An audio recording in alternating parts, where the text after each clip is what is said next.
الحمد لله الذي هدانا لهذا وما كنا لنهتدي لولا أن هدانا الله والصلاة والسلام على سيد الرسل وخاتم الأنبياء محمد المصطفى وعلى آله المجتبى أما بعد فأعوذ بالله من الشيطان الرجيم بسم الله الرحمن الرحيم قال الله سبحانه وتعالى وما خلقت الجن والإنس إلا ليعبدون ما أريد منهم من رزق وما أريد أن يطعمون إن الله هو الرزاق ذو القوة المتين فإن للذين ظلموا ذنوبا مثل ذنوب أصحابهم فلا يستعجلون فويل للذين كفروا من يومهم الذي يوعدون صدق الله اللهم صل وسلم على سيدنا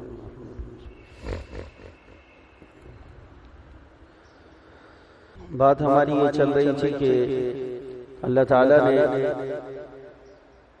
انس و جان کو اپنی عبادت کے لیے پیدا کیا ہے اور سورۃ الذاریات کے اندر آیت نمبر 56 پر اللہ تعالیٰ نے اس مضمون کو ذکر کیا ہے وما خلقت الجن والانس الا ليعبدون کہ ہم نے انس و جنات کو جو پیدا کیا ہے یہ ہم نے اپنی عبادت کے لیے پیدا کیا ہے۔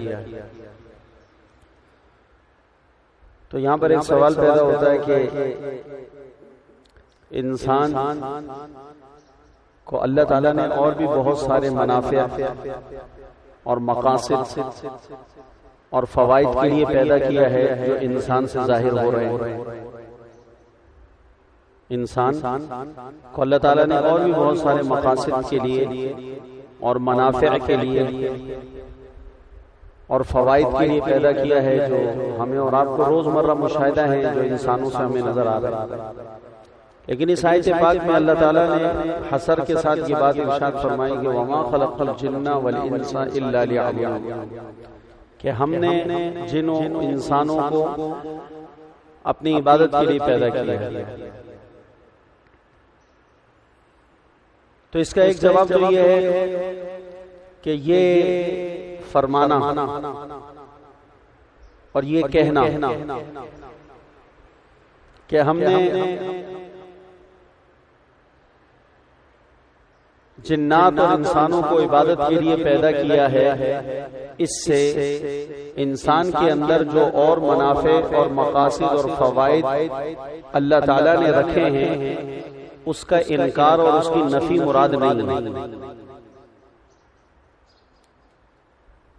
کہ اس سے یہ تصور لے لیا جائے کہ ہمیں صرف عبادت کے لیے پیدا کیا ہے لہذا اب اور چیز ہم سے کوئی بھی مصلحت اور فوائد کی ہم سے صادر نہیں ہو سکتی اور ہمارے لیے اس کا کرنا عیب اور جرم ہے، یہ مراد نہیں ہے۔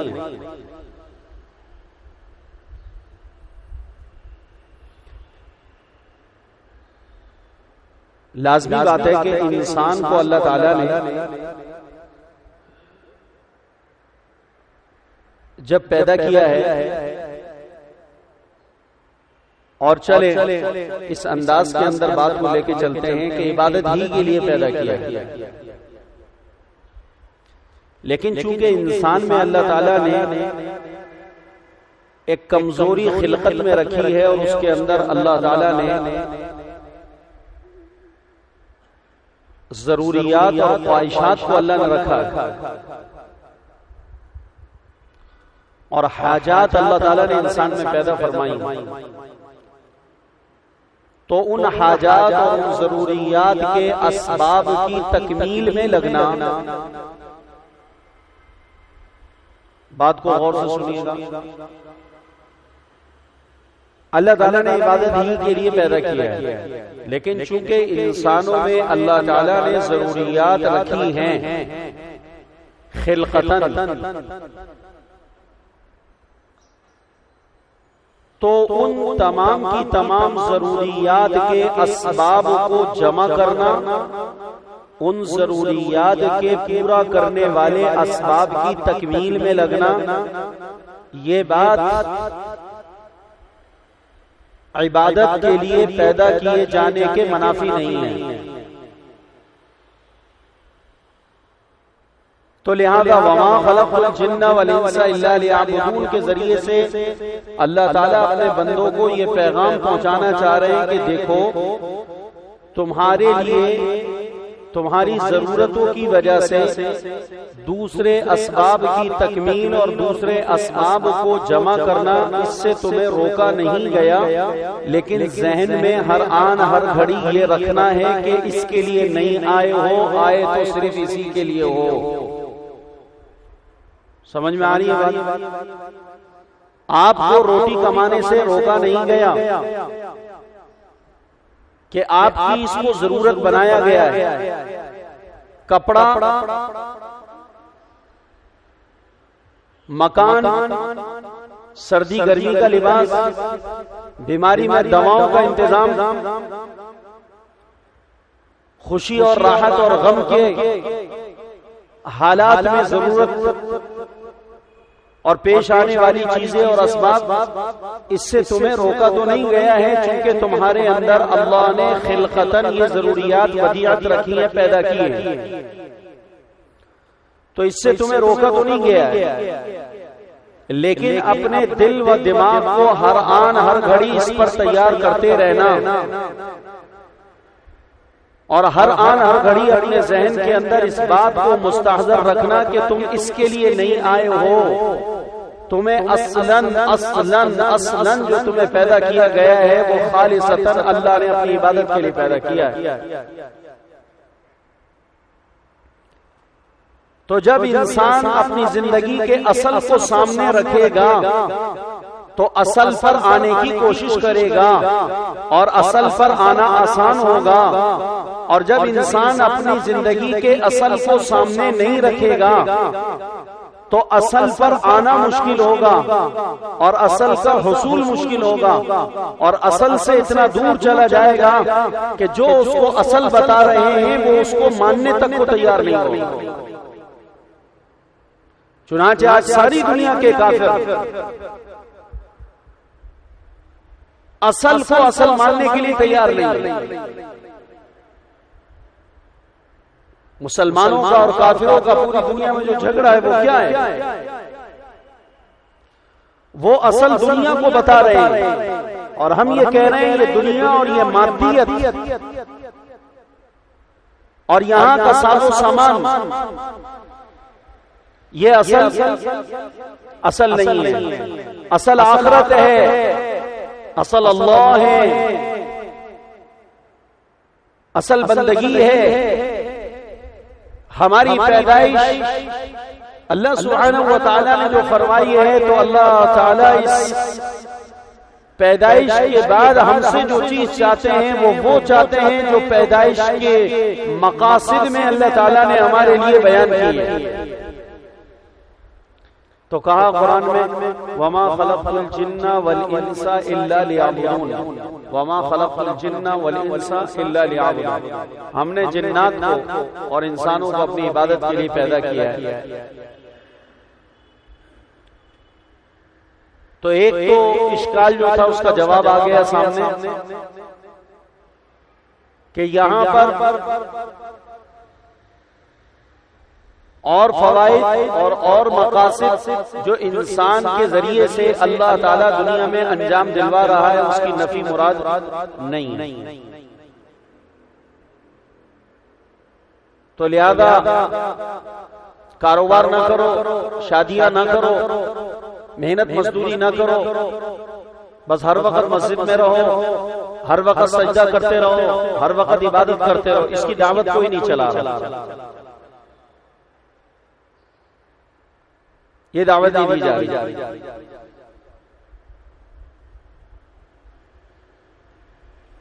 لیکن اس کی دعوت بھرپور دی جا رہی ہے کہ اپنے مقصد حیات اور اپنی مقصد تخلیق کو سامنے رکھو، اس کا استحضار ہونا چاہیے۔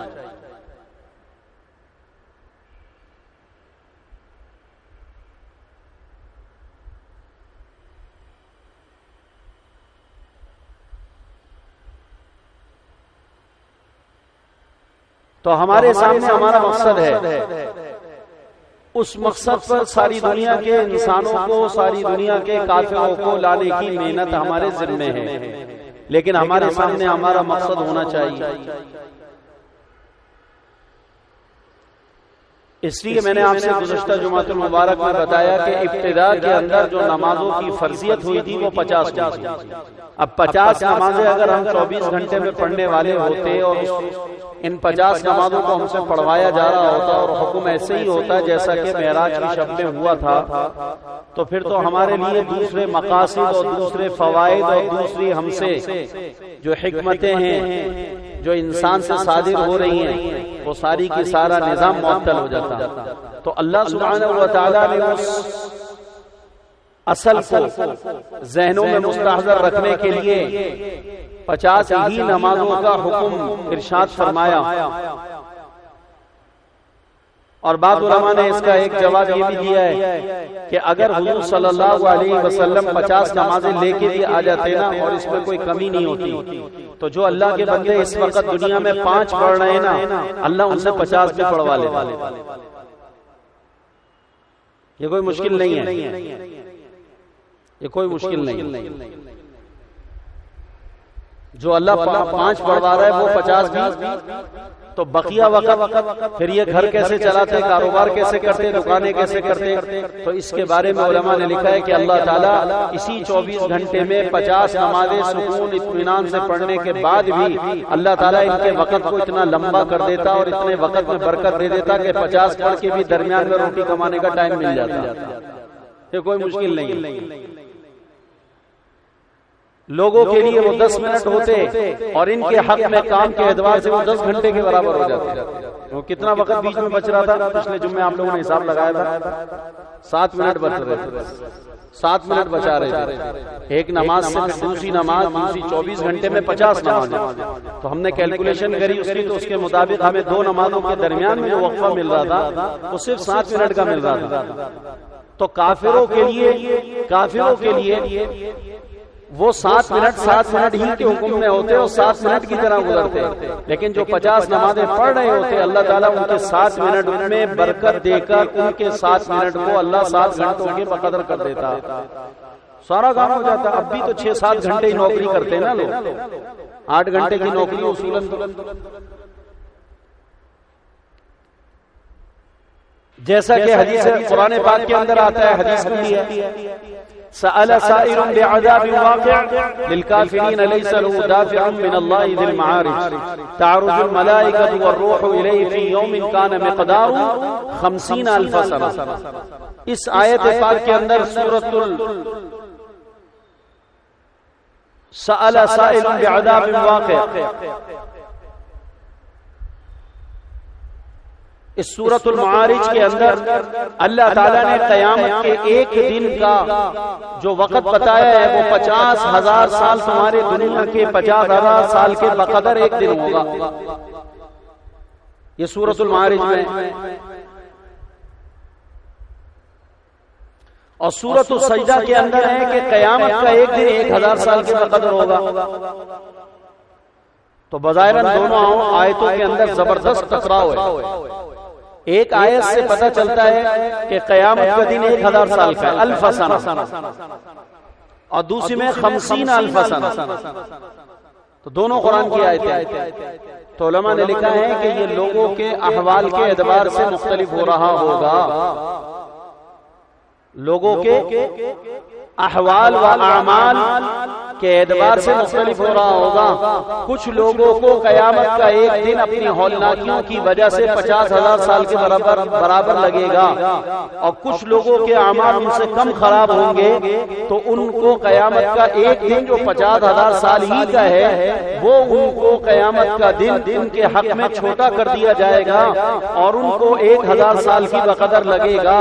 اور بعض اللہ کے خوش قسمت بندے ایسے آئیں گے کہ نبی پاک نے فرمایا کہ اللہ تعالیٰ اہل ایمان متقی پرہیزگار لوگوں کے لیے اور اعمال اور تقوی والے لوگوں کے لیے اس 50,000 سال کے دن کو اللہ گھٹا کر 2 رکعت نماز نفل پڑھنے کی بقدر ٹائم کی بقدر کر دیں گے، اور ان کو اہل ایمان کو، متقی پرہیزگار لوگوں کو وہ قیامت کا 50,000 سال کا ہولناکی والا دن چھوٹا ہو کر ہوتے ہوتے ہوتے اتنا سمٹ جائے گا وہ دن کہ سمٹنے کے بعد ان کو ایسا لگے گا کہ قیامت کا وہ دن جو ہم قرآن میں پڑھتے تھے 50,000 سال، وہ تو ایسے چٹکی میں گزر گیا اور ہمیں تو ایسا لگ رہا ہے کہ ہم نے 2 رکعت کی نیت باندھی اور 2 رکعت کی نیت باندھ کر جو مختصر 2 رکعت پڑھتے ہیں اور سلام پھیرتے ہیں، بس اس میں جتنے منٹ ہمیں لگے ہیں اتنے دن میں، اتنے وقت میں قیامت کا پورا دن ساری کائنات خلائق کے حساب کے ساتھ گزر کر اللہ نے ہمارا فیصلہ کر کے ہمیں جنت میں پہنچا دیا۔ جنت میں جانے کے بعد وہ یہ کہیں گے کہ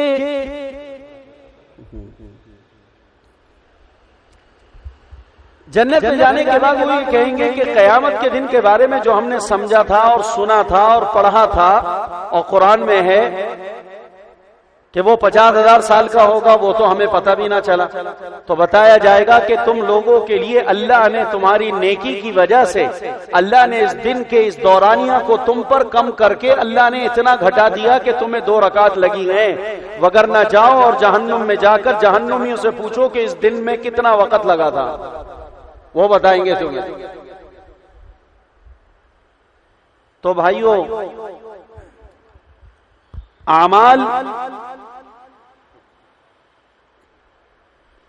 کرنا مشکل نہیں ہے، چاہے کتنے ہی بظاہراً امر مشکل نظر آ رہا ہو، لیکن مشکل نہیں ہے جب انسان کسی چیز کی ہمت کر نیت اور عزم اور ارادے کے ساتھ پختہ اللہ تعالیٰ کے سامنے اپنی نیت کی سچائی کو پیش کر دے تو اللہ تعالیٰ اس آدمی سے یہ بڑا کام بآسانی لے لیتے ہیں۔ تو اس لیے ہم کہہ رہے ہیں کہ اگر 50 نمازیں بھی آ جاتی تو ہمارے لیے 50 نمازیں پڑھنا اللہ کی توفیق سے، اس کے فضل سے مشکل نہیں ہوتا، جیسا کہ اب 5 نمازیں آسان ہیں۔ ہم سے پوچھے نا، ہمیں تو 5 نمازیں پڑھنے میں کوئی مشکل پیش نہیں آ رہی، کیوں؟ اللہ کی توفیق ہے، اللہ کا فضل ہے، اللہ کا احسان ہے، اور اتنا آسان کہ سعید ابن مسیب رحمت اللہ علیہ اجل کبار بزرگوں میں تابعین میں گزرے ہیں، وہ اپنے بارے کے اندر یہ کہا کرتے تھے لوگوں سے، واللہ ما اذن المؤذن منذ 40 سنة والله ما اذن المؤذن منذ 40 سنة الا كنت في المسجد قبل الاذان تجد سعيد بن المسيب قبل الاذان في المسجد۔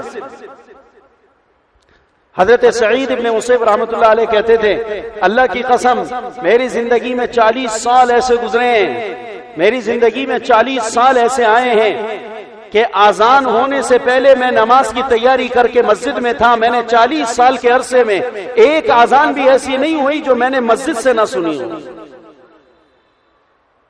کتنا آسان کر دیا اللہ نے۔ کام کرنے کی نیت ہونی چاہیے، عبادت کے لیے کمر بستہ ہو کے ہمت پیدا کرنا چاہیے، باقی اللہ کے لیے پھر کوئی مشکل نہیں ہے، اللہ آسان کر دیتے ہیں۔ آپ اندازہ لگائیں، دیکھیں یہ کہنا بہت آسان ہے کہ 40 سال تک ایک آدمی نماز اس طرح سے ادا کر رہا ہے کہ مؤذن کی اذان سے پہلے وہ مسجد میں پہنچ گیا۔ 40 سال بہت بڑا دورانیہ ہوتا ہے، 40 سال کتنے حالات، کتنی آندھیاں، کتنے طوفان، کتنی بیماریاں، کتنی رکاوٹیں، کتنی پریشانیاں، کتنی خوشیاں، کتنے غم، کتنے اور پتہ نہیں کیا کیا مسائل 40 سال کے اندر انسان پہ سے گزرتے ہیں، اور 40 سال کے عرصے کا وہ کہنا، قسم کھا کر کہیے، بات جھوٹ نہیں ہے، کہا واللہ ما اذن المؤذن منذ 40 سنة الا كنت في المسجد قبل الاذان۔ اللہ کی قسم 40 سال میری زندگی کے ایسے گزر چکے ہیں کہ مؤذن نے ابھی اذان دینا شروع نہیں کی تھی نماز کے لیے، اس سے پہلے میں تیاری کر اپنے گھر سے مسجد میں آ گیا تھا۔ اس سے سعید ابن مسیب رحمۃ اللہ علیہ کے بارے میں مشہور تھا کہ اگر کوئی ان سے ملنا چاہتا تھا تو لوگ بتایا کرتے تھے کہ اگر سعید سے ملنا ہے تو مسجد میں جا کے مل لو، نماز کے وقت میں وہیں ہوں گے۔ آج ہم سے ملنے کے لیے دکانوں کے پتے بتائے جاتے ہیں. کہاں کے پتے؟ فلانے سے ملنا ہے, کہاں ملاقات ہوگی؟ کہاں ان کا آپ نے فیکٹری نہیں دیکھی ان کی؟ ہاں ان کی سنا ہے ان کی فیکٹری, ہاں وہ شیر شاہ میں ان کی فیکٹری, وہاں ملیں گے. فلانے سے ملنا ہے, کہاں ملیں گے؟ ارے آپ نے ان کا گھر نہیں دیکھا؟ نہیں مجھے گھر نہیں پتا. آپ ایسا کریں, یہ نمبر یہ نمبر یہ نمبر, آپ سے اور ہم سے ملنے کا اگر کوئی ارادہ کرے اور دوسرے سے وہ معلوم کرے تو ہم ہمارے ملنے کا پتہ کہاں بتاتے ہیں؟ بولو بھائی, بولو کہاں ملتے ہیں ہم سے؟ ہمارے گھر کا پتہ بتاتے ہیں.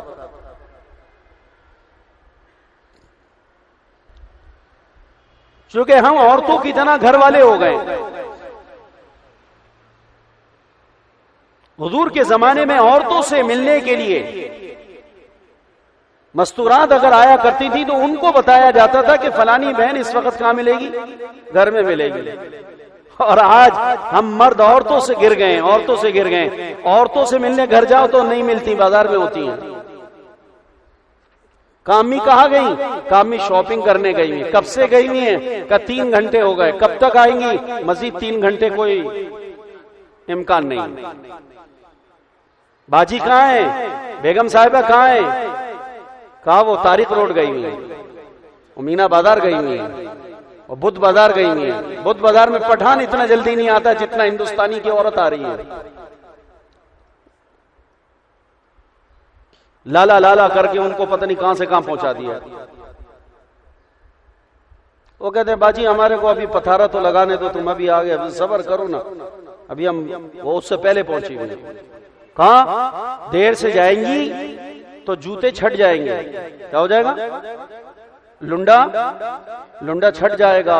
ہاں ہماری کچھ بہنیں ہم سے بھی زیادہ چالاک ہیں, وہ ہم سے پہلے آ جاتی ہیں تو وہ ہم سے پہلے مال چھاٹ کے لے جائیں گے. لہذا علی صبح چلے جاؤ.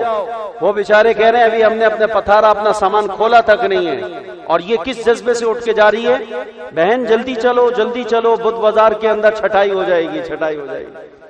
لیٹ گئی تو کیا ملے گا؟ بچا کچا کچرا ملے گا, مطلب کی چیز نہیں ملے گی. مطلب کی چیز کے لیے صبح جانا ضروری ہے.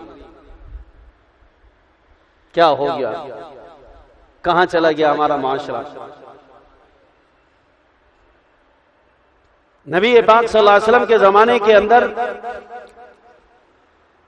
کوئی مسلمان اگر بازار جایا کرتا تھا تو کتابوں میں ملتا ہے کہ وہ پورے ہفتے کا 1 مرتبہ بازار جانا ملتا ہے.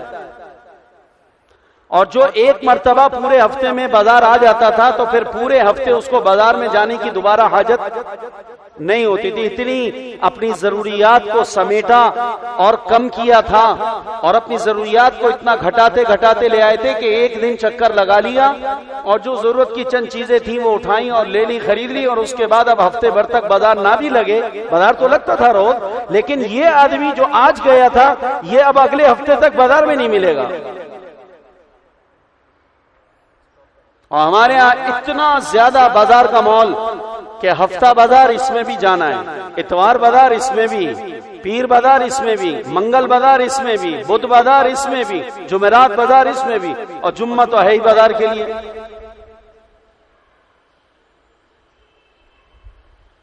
ایک عورت 6 کے 6 بازاروں میں گھوم رہی ہے.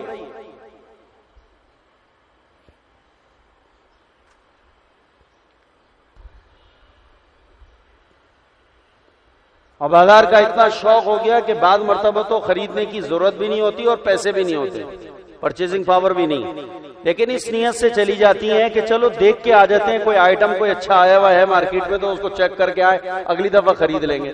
صرف دیکھنے میں, ٹرنا پھرنا, ایسے چکر لگانا کہ دیکھو کیا آیا ہوا ہے مارکیٹ میں.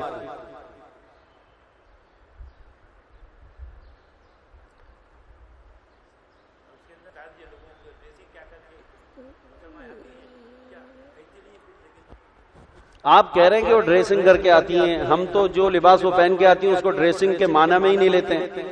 ہم تو کہتے ہیں وداؤٹ ڈریسنگ آ رہی ہیں. آپ اس کو ڈریسنگ کہہ رہے ہیں تو کہہ سکتے ہیں کہ وہ کیا پہن کے آتی ہیں. اسلام تو اس کو ڈریسنگ کہہ ہی نہیں رہا, وہ وداؤٹ ڈریسنگ ہے. وہ تو الگ ہو گیا. تو ہمارے سامنے دیکھو بھائیوں،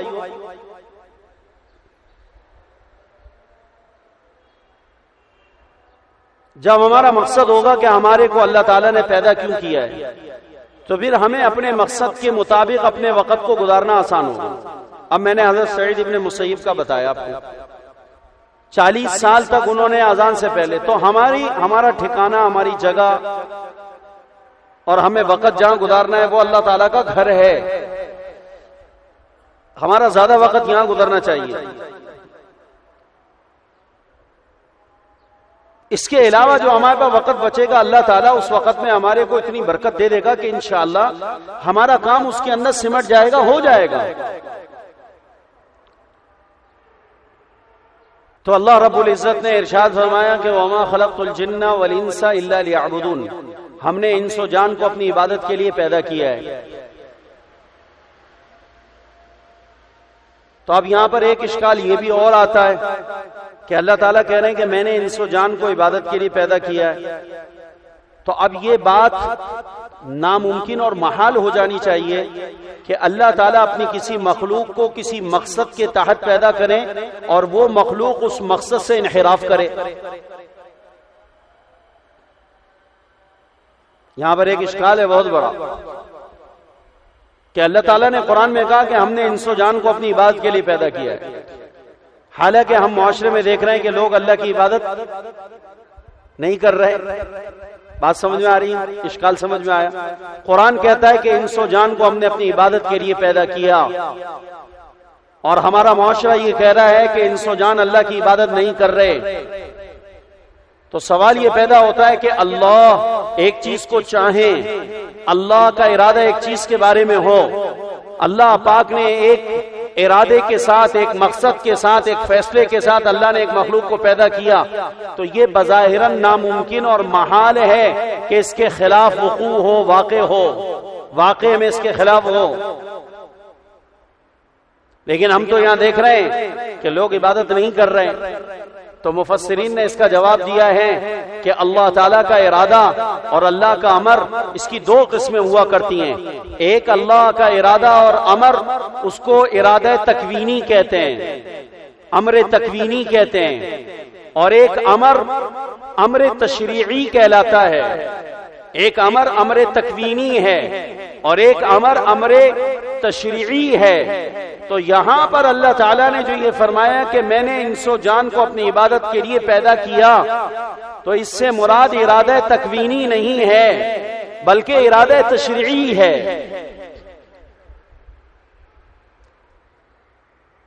کیونکہ جب اللہ تعالیٰ کسی مخلوق کو کسی غرض، کسی مقصد، کسی فیصلے کے تحت اللہ تعالیٰ بطور امر تکوینی کے پیدا کر دے تو اس کے خلاف ہونا کائنات میں ممکن نہیں ہے۔ اللہ نے سورج کو پیدا کیا، امر تکوینی یہ رکھا کہ تم صبح وہاں سے نکلو گے، شام یہاں غروب ہوگے، اور کائنات کو اجالا دے کے واپس چلے جاؤ۔ تو آپ جس دن سے سورج پیدا ہے یہ امر تکوینی ہے، سورج اس کے خلاف کرنے کی جرت اور مجال نہیں رکھتا، اس میں طاقت نہیں ہے کہ وہ اس کے خلاف کرے۔ اللہ نے بھینس کو دودھ دینے کے لیے پیدا کیا، تو جس دن سے بھینس پیدا کی گئی ہے آج تک اور قیامت تک جتنی بھینسیں پیدا ہوں گی، وہ اللہ پاک نے اس کو دودھ کے لیے پیدا کیا، وہ دودھ دیتی رہے گی۔ آم کے درخت میں آم لگتا رہے گا، امر تکوینی ہے۔ امرود کے درخت میں امرود لگتا رہے گا، انگور کی بیل میں انگور آتا رہے گا۔ ٹماٹر کے درخت میں ٹماٹر، ایسا نہیں ہوگا کہ ٹماٹر کے درخت میں آلو پیدا ہو گئے۔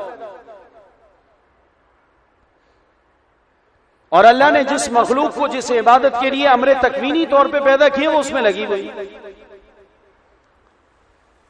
اس سے انحراف نہیں ہے۔ لیکن اللہ تعالیٰ نے انسانوں کو جو یہ کہا کہ میں نے ان کو اپنی عبادت کے لیے پیدا کیا، تو یہاں پر امر الہی سے، ارادہ ربانی سے ارادہ تشریعی مراد ہے، یعنی ہم نے ان کو اپنی عبادت کے لیے پیدا کیا۔ کیا مطلب؟ کہ ہم نے ان کو عبادت کا مامور کیا، عبادت کی ترغیب دی۔ عبادت پر ہم نے ان کو کیا کیا؟ مامور کیا۔ عبادت پہ معمور کیا ہم نے ان کو، عبادت کے لیے ہم نے ان کو معمور کیا ہے، یعنی اللہ پاک کا ہمیں حکم ہے کہ ہم اللہ کی عبادت کریں۔ اب یہ اور بات ہے کہ جب اللہ تعالیٰ کی طرف سے ہمیں عبادت کا حکم دیا گیا ہے تو اب آگے اللہ تعالیٰ نے اپنے ارادے کو انسان کے اختیار کے ساتھ مشروط کیا ہے۔ اللہ نے اپنے ارادے کو انسان کے اختیار کے ساتھ کیا کر دیا؟ مشروط کر دیا۔ بھائی تمہارے اختیار کے اندر ہے، ہم تمہیں آرڈر دے چکے ہیں کہ یہ کرو، آگے تمہارا اختیار ہے کہ تم کرو یا نہ کرو۔ اس اختیار کے ساتھ اللہ تعالیٰ نے اپنے ارادے کو مشروط کیا ہے۔ تو اس وجہ سے اب اللہ تعالیٰ نے جو انسان کو اختیار دیا ہے تو بعض لوگوں نے اس خدا داد اختیارات کا صحیح استعمال کر اللہ کے امر اور اللہ کے ارادے اور اللہ کے حکم کے مطابق انہوں نے کرنا شروع کر دیا تو وہ عبادت گزار بن گئے، اور کچھ لوگوں نے اللہ تعالیٰ کے اس خدا داد اختیارات کا استعمال غلط کر کے اللہ تعالیٰ کے حکم کو توڑ کر معصیت میں اور نافرمانی کے اندر انہوں نے اپنی زندگیوں کو برباد کر دیا۔ تو اللہ سبحانہ و تعالیٰ نے دونوں کے مطابق جزا و سزا کا سارا آخرت میں انتظام کر لیا۔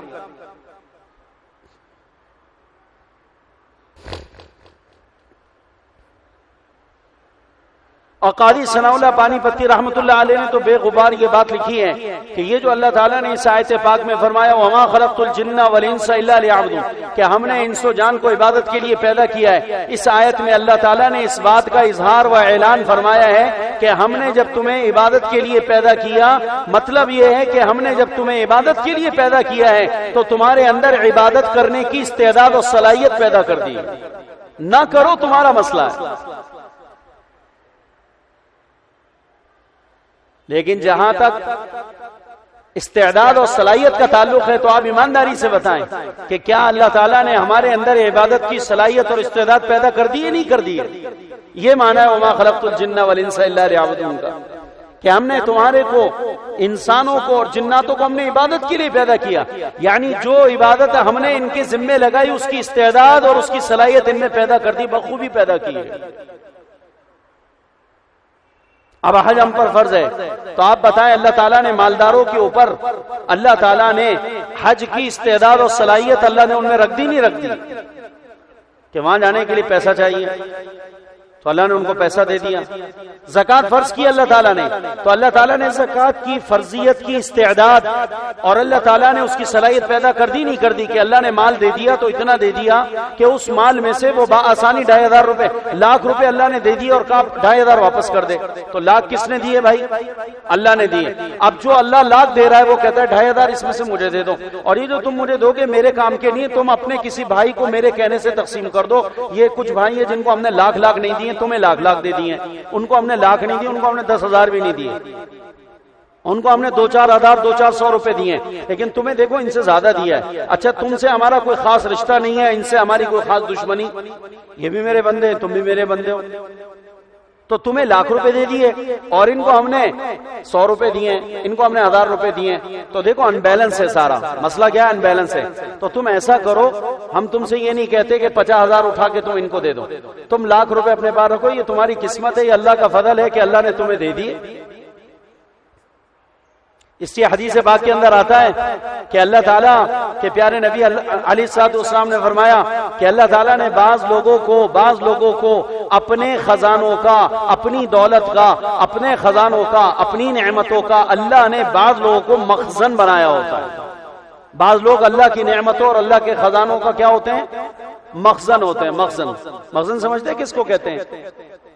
مخزن کس کو کہتے ہیں بتاؤ؟ نہیں خزانچی نہیں، مخزن عربی زبان کے اندر کہتے ہیں اس جگہ جہاں آپ اپنا خزانہ دفن کریں، خزانہ رکھیں۔ خزانہ میرا ہے لیکن مکان آپ کا لے لیا میں نے، میرا مال ہے، میں نے گودام آپ کا لے لیا، ٹھیک ہے، آپ کی جگہ یوز کر رہا ہوں میں۔ تو اللہ تعالیٰ نے بعض لوگوں کو اپنے خزانوں کا مخزن بنایا ہوتا ہے۔ کیا بنایا ہوتا ہے؟ مخزن بنایا ہوتا ہے۔ تو خزانہ ہمارا نہیں ہے، خزانہ کس کا ہے؟ بولو بھائی کس کا ہے؟ اللہ نے ہمیں اپنے خزانے کا مخزن بنایا. وہ تیرے بھاگ جاگ گئے اور تیری قسمت جاگ گئی کہ اللہ نے اپنا خزانہ تیرے ہاتھوں سے تقسیم کرا دیا, ورنہ تیرا نہیں ہے. وہ چاہتا تو کسی اور کے ہاتھ سے تقسیم کرا دیتا, تیرا نہیں ہے. اللہ نے کچھ لوگوں کو اپنے بندوں میں سے اللہ نے کچھ لوگوں کو اللہ نے اپنی نعمتوں کا اور اپنے اللہ تعالیٰ نے خزانوں کا مخزن بنایا ہوتا ہے. ان کا ملک نہیں ہوتا, ان کا اپنا نہیں ہوتا. اب اس کو مخزن بنانے کے بعد یہ کہتے ہیں بھائی یہ میرا ہے, یہ میں نے تمہاری جگہ پہ رکھ دیا, اب تم ایسا کرو میرے بندوں میں یہ تقسیم کر دو, ذرا مہربانی ہوگی تمہاری, یہ تقسیم کر دو. اب وہ کہے نہیں جی اللہ میاں میں کیوں تقسیم کروں, تو میرا ہے, میرے مکان میں رکھا ہوا ہے. تمہارا کہاں سے آ گیا خدا کے بندے, تمہارا کہاں سے آ گیا؟ کہ میرے مکان میں جو ہے, میرے اکاؤنٹ میں جو ہے, میری دکان اور میری فیکٹری میں جو ہے میرا. کہا نہیں تمہارا نہیں ہے, غلط فہمی ہو گئی ہے تمہیں. کس کا ہے یہ اللہ کا ہے. اللہ تعالیٰ تم سے یہ کہہ رہے ہیں تم خرچ کر دو اس میں سے. تو علماء نے لکھا ہے کہ بعض لوگوں کی یہ قسمت ہوتی ہے اور یہ اللہ کا ان کے ساتھ فضل ہوتا ہے کہ اللہ تعالیٰ بعض لوگوں کو اپنے خزانوں کا مخزن بنا کر اللہ ان سے تقسیم کروا کر ان کو اجر و ثواب دے دیتا ہے. وگرنہ اللہ تعالیٰ چاہے تو اللہ تعالیٰ یہ خزانہ کہیں اور رکھ کر وہاں سے تقسیم کرا دے. ارے تیری بھاگ اور تیری قسمت جاگ گئی ہے, تو کسی اچھی ماں کا بیٹا بن گیا ہے اور تیری نصیب اللہ تعالیٰ نے جگا دیے ہیں کہ اللہ نے اپنے خزانے کو تیرے گھر سے تیرے ہاتھوں سے تقسیم کرا رہے ہیں. وگرنہ اللہ اپنے خزانے کو تقسیم کرانے میں تیرے ہاتھ کے محتاج اللہ نہیں ہے. اس کو مخزن کہا جاتا ہے.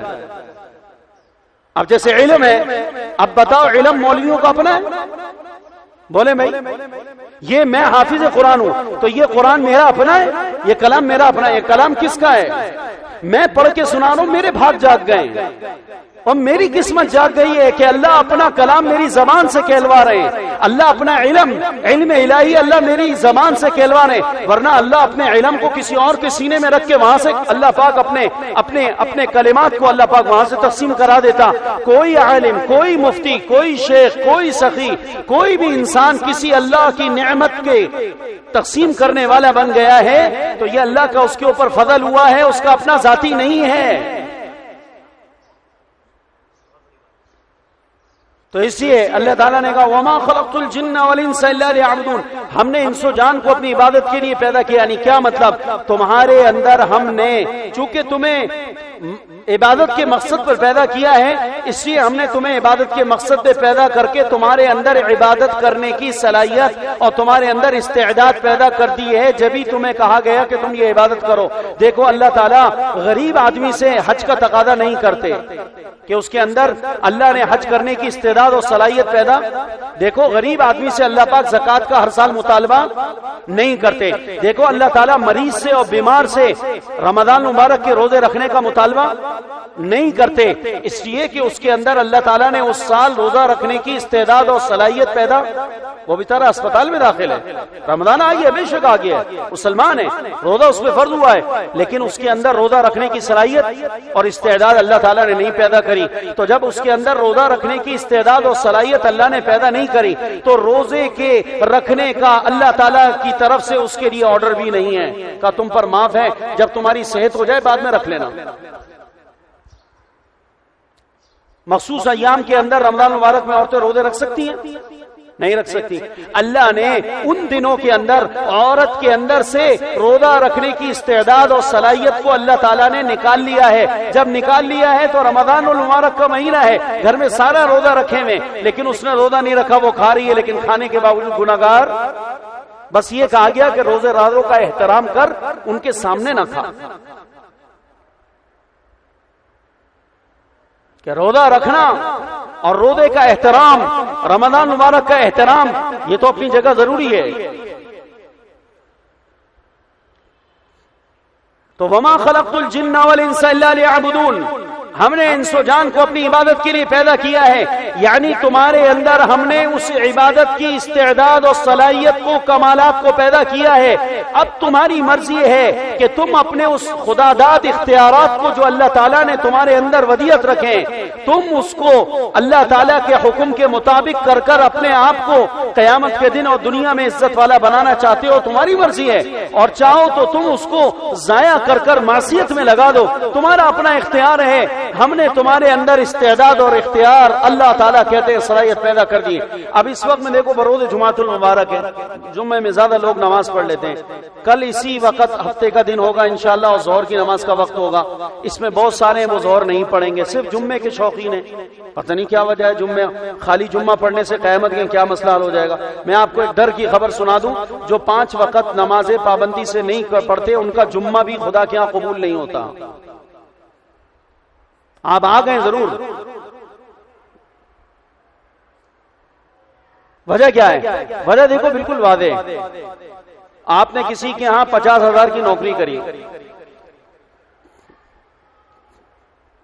ایک ہفتے تک آپ فیکٹری نہیں گئے، پورے ایک ہفتے نہیں گئے، جمعے والے دن آپ پہنچ گئے، مالک غصے میں بیٹھا ہوگا یا آپ کو دیکھ کر اہلان اہلان مرحبا، آ گیا آ گیا، وہ آ گیا وہ آ گیا، میرا چچا آ گیا، میرا بھتیجا آ گیا، اور میرا پیڑا آ گیا آ گیا، یہ کرے گا، وہ غصے میں بیٹھا ہوگا، اور آگے سے کیا کہے گا؟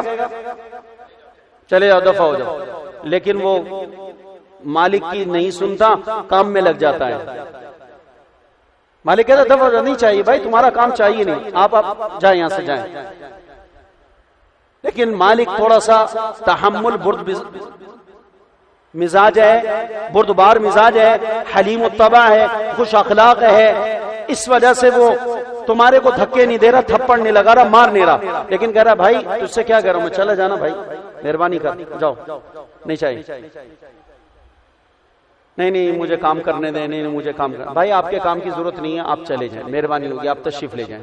وہ مانتا نہیں، تو وہ 2-3 دفعہ بولنے کے بعد اپنے دوسرے کاموں میں لگ جائے گا، اور اس نے سارا دن کام کیا، کام کرنے کے بعد پھر ہفتہ آیا، پھر غائب ہو گیا، پھر 1 ہفتے کے بعد چلا آ رہا ہے، اس کے بعد یہ مزید غصہ دلایا اس نے، یا یہ مالک کا غصہ ہلکا ہو گیا ہوگا اس پہ، وہ کہے گا پھر آپ آ گئے، اور پھر 1 ہفتے کے بعد دفع ہو جائیں یہاں سے، چلے جاؤ، وہ کرتا رہتا ہے۔ اس طرح پورے 4 ہفتے گزر گئے، اور 4 ہفتے گزرنے کے بعد 26 ناغے ہوئے، اور 4 دن کام کیے، اور کام کرنے سے منع کیا جا رہا ہے، ہمیں نہیں چاہیے آپ کا کام، لیکن کر کے جا رہا ہے، اور اس کے بعد چوڑا ہو کے کہتا ہے میں نے 4 دن کام کیا، مجھے 4 دن کی تنخواہ دو، ملے گی 4 دن کی تنخواہ؟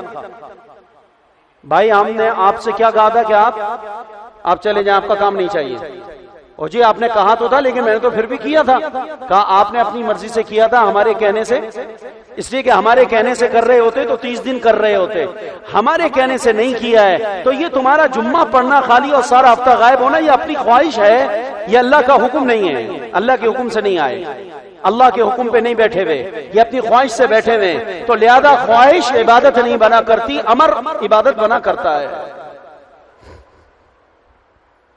تو جمعہ بھی اللہ کے یہاں قبول نہیں ہے، کرتے ہیں ایسے شیطان لوگ کرتے ہیں، رمضان مبارک میں پورے ہفتے روزہ چھوڑیں گے، جمعہ آئے گا تو کیا کریں گے؟ روزہ رکھ لیں گے۔ جمعے میں کیا خصوصیت ہے؟ خالی جمعے کا روزہ رکھ لیں گے، پھر ہفتہ پورا ہفتہ ناغا، پھر اس کے بعد جمعے کا روزہ، 4 روزے رکھ لیے، اور خدا کے بندے جو پورا ہفتہ تو نے روزے کھا کر خدا کو غضبناک کیا ہے اور خدا کو ناراض کیا ہے، وہ ناراض ہونے کے بعد تیری طرف دیکھنے کو تیار نہیں ہے، تیرا کام قبول کرنے کو تیار نہیں، اب کس پر اجرت لے گا تو بھائیو یہ روش ہماری ختم ہونی چاہیے۔ تو اللہ تعالیٰ نے ہمارے اندر جیسے آج جمعہ پڑھنے کی استعداد آج پیدا کی ہے، صلاحیت پیدا کی، کل ہفتے والے دن یہی وقت ظہر کا ہوگا، آپ ایمانداری سے بتائیں کہ اللہ نے کل اسی وقت میں ظہر پڑھنے کی استعداد و صلاحیت دی ہے کہ نہیں دی؟ اور جو کل گزشتہ جمعہ گزر گئی صلاحیت تھی کہ نہیں تھی؟ تو کیوں نہیں پڑھی؟ عبادات خواہشات کی بنیاد پہ نہیں، عبادات رواج کی بنیاد پہ نہیں ہے۔ مولانا الیاس صاحب رحمۃ اللہ علیہ فرمایا کرتے تھے دیکھا دیکھی کرنا یہ رواج ہے، دیکھا دیکھی کرنا یہ رواج ہے۔ تو جمعہ رواج میں اسے بچے کو بھی لے آئیں گے، پوتی کو بھی لے آئیں گے، اس کو بھی لے آئیں گے، اس کا بھی ہاتھ پکڑا، اس کا بھی ہاتھ پکڑا، سب کو، اور پھر پورا ہفتہ کہاں ہو بھائی؟ تو یہ تو دیکھا دیکھی والی عبادت ہے. خدا کے ہاں خواہشات عبادت نہیں بنتی، خدا کے ہاں رواجی چیزیں عبادت نہیں بنا کرتی. عبادت تو صرف اللہ کا امر، نبی کی اتباع بنا کرتی ہے. تو وما خلقت الجن والانس الا ليعبدون، ہم نے انس و جان کو اپنی عبادت کے لیے پیدا کیا ہے، یعنی ہم نے تمہارے اندر عبادت کی صلاحیت اور استعداد پیدا کر دی ہے، اور بخوبی پیدا کی ہے، ہلکی پھلکی نہیں پیدا کی، بخوبی پیدا کی ہے. اللہ تعالیٰ کہتے ہیں ہم نے تمہارے اندر بخوبی ایسی اللہ تعالیٰ نے پیدا کی ہے کہ آدمی اگر خالی فرض پڑھنے کے لیے آئے تو خالی فرض پڑھنے کی استعداد اور صلاحیت نہیں ہے. وہ چاہے تو فرض سے پہلے کچھ نوافل سنتیں بھی پڑھ سکتا ہے، وہ چاہے تو فرض کے بعد کچھ دیر تلاوت بھی کر سکتا ہے، وہ چاہے تو اس کے بعد اور نوافل بھی پڑھ سکتا ہے، وہ چاہے تو جناب اور اللہ کا ذکر کر کے بھی جا سکتا ہے. استعداد اتنی پیدا کی ہے کہ اگر اس کی طبیعت میں آ جائے تو اثر پڑھ کے مغرب تک گھر نہ جائے اور مغرب پڑھ کے عشاء تک گھر نہ جائے. اللہ نے ایسا فارغ البال بنایا، ایسی استعداد دی ہے. یہ تو خامہ خواہ چائے کا چکر، دوستوں کا چکر، آوارہ گردی، گھومنا پھرنا، اس کی وجہ سے نمازی نماز پڑھ کے باہر نکلتا ہے، وگرنہ ہزاروں نمازی ایسے ہیں اللہ کی قسم اگر عصر میں آئے تو عشاء تک ان کو کوئی کام نہیں ہے اگر مسجد میں بیٹھ جائیں تو. کوئی کام ہے بتاؤ؟ اللہ کہتے ہیں بخوبی استعداد پیدا کی ہے، بخوبی استعداد پیدا کی، صلاحیت پیدا کی. تم فجر پڑھنے آ جاؤ، فجر پڑھنے کے بعد ہم نے تمہارے کو اشراق تک کا ایسا اللہ تعالیٰ کہتے ہیں فارغ کیا کہ اگر تمہارے ذرا سے جی میں آ جائے نا یار اشراق پڑھ کے جانا ہے، تو اللہ تعالیٰ تمہارے ذرا سے جی میں آنے پر اللہ تمہیں توفیق دے دے گا، وہاں سے اٹھنے نہیں دے گا تمہیں. لوگ فجر پڑھ کے سنت تو وہ جناب دعا سے پہلے بھاگ رہے ہوں گے، اس لیے کہ ان کے ساتھ مجبوریاں ہیں، وہ آفس کی گاڑی آ رہی ہے، اس کے ساتھ اور مجبوری لگی ہوئی ہے. اللہ نے تجھے اس مجبوری سے فارغ کیا ہے. جب اللہ نے تجھے اس مجبوری سے فارغ کیا ہے تو اللہ نے تیرے اندر بخوبی اور بکمال اللہ نے استعداد اور صلاحیت پیدا کی ہے. ارے اللہ تعالیٰ کی اس صلاحیت اور اس استعداد کو استعمال کرو، بروئے کار لاؤ. یہ پیدا ہو جانے کے بعد خدا کی قسم اگر چھن جائے تو سالوں بھی دوبارہ نہیں ملا کرتی. یا ابن آدم تفرغ لعبادتی املا قلبک غنا. بلکہ یہ روایت چھوڑیں، دوسری روایت سناتا ہوں اللہ کے پیارے نبی کی.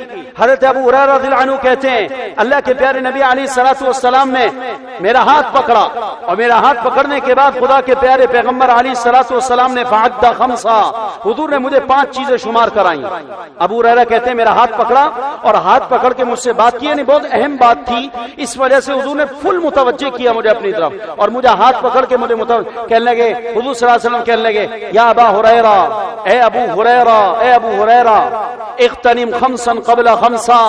5 چیزوں کے آنے سے پہلے غنیمت جانو. 5 چیزوں کے آنے سے پہلے غنیمت جانو. حیاتک قبل موتک، ابو ہریرہ زندگی کو غنیمت جان موت کے آنے سے پہلے. من ذا الذی یصلی عنک بعد الموت، تیری موت کے بعد تیری طرف سے کون نماز پڑھے گا. حضرت یزید القرشی رحمۃ اللہ علیہ اپنی دعاؤں میں اپنے آپ کو مخاطب کر کے کہا کرتے تھے من ذا الذی یا یزید من ذا الذی عنک بعد الموت، تیری موت کے بعد تیری طرف سے نماز کون پڑھے گا. من ذا الذی یصوم عنک بعد الموت، تیرے مرنے کے بعد تیری طرف سے روزہ کون رکھے گا. اے یزید تیری طرف سے تیرے مرنے کے بعد عمرہ کون کرے گا. تیرے مرنے کے بعد تیری طرف سے حج کون کرے گا. تیری طرف سے تیرے مرنے کے بعد قربانی کون کرے گا. اور تیرے مرنے کے بعد تیری طرف سے اللہ کو راضی کون کرے گا. ارے خود ہی کر لے کہ لوگوں کے لیے تو اپنی نمازیں اور اپنے روزے مشکل ہیں، تیرے لیے کون تیرے مرنے کے بعد روزہ رکھے گا. کیا ہوا؟ لوگ قرآن پڑھیں گے ہمارے لیے، تو خود اپنے لیے قرآن پڑھنے کے لیے تیار نہیں. لوگوں کے پاس آج اپنے لیے قرآن پڑھنے کو وقت نہیں ہے اور تیار نہیں ہے، ہمارے لیے قرآن پڑھیں گے. پاگل ہے یہ خیال است و محال است و جنو. لوگ پڑھیں گے ہمارے لیے، لوگ پڑھیں، کہاں سے پڑھیں گے لوگ بھائی؟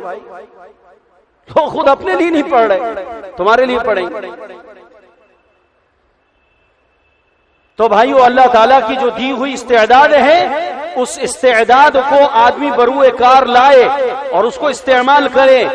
پھر دیکھیے اللہ سبحانہ و تعالیٰ اس کی دنیا کو کیسا چمکائیں گے، آسان کریں گے، مزیدار بنائیں گے، اور اللہ تعالیٰ بالطف بنائیں گے، اور اللہ تعالیٰ ان سب کی سب نیکیوں کا جو اجر مرنے سے جو شروع ہوگا پھر اللہ کی طرف سے جو ملے گا، آدمی کو اندازہ نہیں ہو سکتا کہ اللہ کیا اعزاز کرنے والے، وہ بڑے کریم مولا ہیں۔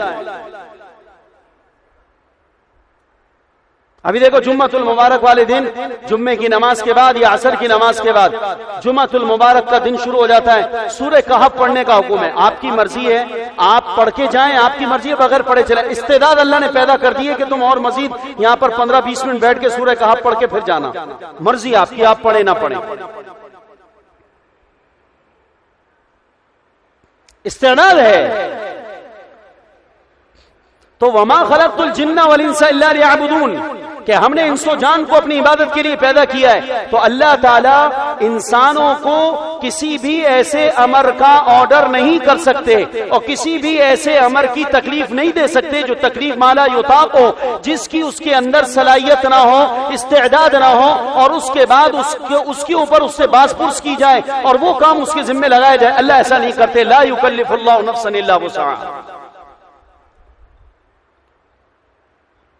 اللہ کہتے ہیں ہم نے استعداد، اور جہاں سے استعداد نکالی وہاں سے اللہ پاک نے پوچھ مسئولیت اس کو اللہ نے اٹھا لیا۔ جیسے میں نے آپ کو کہا غریب آدمی سے حج کے بارے میں قیامت کے دن پوچھا، اور زکوٰۃ کے ادا کرنے کے بارے کے اندر غریب سے پوچھا، اور بیمار سے اور حیض اور نفاس والی عورت سے رمضان المبارک میں روزہ چھوڑنے کے بارے میں پوچھا نہیں جائے گا، ہاں اس سے ضرور پوچھا جائے گا۔ جو روزہ رکھ سکتا ہے، استعداد ہے، کمالات ہیں، اللہ نے صلاحیت دی ہے، لیکن وہ اپنے ڈھیلے پن کی وجہ سے اور ایک اپنے طور پہ ایک انجانا خوف اپنے لیے بنا لیا ہے، اس کی وجہ سے وہ عمل نہیں کر رہا، اس کی وجہ سے وہ عمل نہیں کر رہا۔ آج بھائیو ہمارے اندر استعداد ہے، ہم فجر کی نماز پڑھ سکتے ہیں، آپ یقین کریں ہماری اپنی سستی ہے، وگرنہ اللہ نے استعداد دی ہے، اللہ نے استعداد دی ہے۔ دیکھو استعداد نہیں دی ہوتی نا اللہ نے تو اللہ پاک ہمارے اوپر فجر کی نماز کو فرض، کیونکہ قرآن میں اللہ کہہ رہے لا یکلف اللہ نفسا الا وسعها، ہم نے کسی بھی جان کو، کسی بھی جی کو اس چیز کی ہم نے تکلیف دی نہیں ہے جس کی اس کے اندر استعداد اور صلاحیت ہم نے پیدا نہ کی۔ پہلے اللہ صلاحیت دیتا ہے، پہلے اللہ استعداد دیتا ہے، پہلے اللہ پاک کمالات دیتا ہے، پہلے اللہ تعالیٰ ہنر دیتا ہے، پہلے اللہ فن دیتا ہے، پہلے اللہ تعالیٰ کمال دیتا ہے، اس کے بعد اللہ تعالیٰ اس کمال کے بارے کے اندر پوچھتا ہے۔ تو بھائیو ہمارے اندر ہے، ہمارے اندر ہے، نفس اور شیطان نے ہمارے کو دھوکہ دے کر اور ہمارے کو ورغلا کر ہمیں اس سے استعداد اور اس کمالات کی طرف سے ہمیں اس نے صرف نظر کروا دی۔ اس کا استحضار کریں، جب نماز کا وقت آئے نا آپ اتنا کر لیا کریں، جو بے نمازی ہیں، جو نماز پڑھ رہے ہیں، اللہ کا شکر احسان ہے، اللہ سے موت تک استقامت کو مانگتے رہا کریں بھائیو، یہ کوئی انسان کا اپنا ذاتی کمال نہیں ہے، اللہ کی توفیق ہے کہ اللہ تعالیٰ وقت پہ سجدہ کرا دیتا ہے۔ تو ایک کام ضرور کیا کریں، وہ کام یہ ہے کہ جب بھی نماز کا وقت آئے اپنے آپ سے پوچھا کریں، بیٹھ کر اپنے آپ سے پوچھا کریں اس وقت اس نماز کو وقت پر پڑھنے کی تیرے اندر استعداد اور صلاحیت اللہ نے، تیرے رب نے پیدا کی ہوئی ہے یا نہیں؟ اگر جواب آتا ہے ہاں پیدا کی ہوئی ہے تو اس سے پوچھیں پھر کیا عذر ہے، اللہ کو کیا جواب دے گا، کیا منہ دکھائے گا، اللہ پاک ہمت دے دے گا۔ اور اگر اس استحضار کو اگر ہم نہیں کریں گے نا، نہیں کریں گے تو پھر سستی ہوتی رہے گی اور نمازیں ہماری جاتی رہیں گی۔ تو بھائی اتنا کر لو گے انشاءاللہ۔